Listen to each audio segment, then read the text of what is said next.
ভমৰুৱাৰ শব্দ শুনি দুয়ো দূৰলৈ গুচি গ'ল।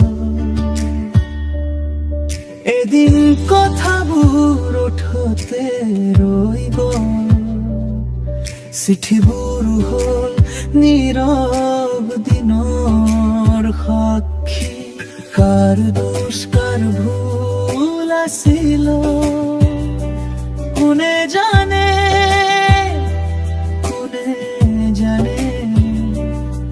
পিছে বুকুৰ মাজত নাম এটা আজিও আছে, আজিও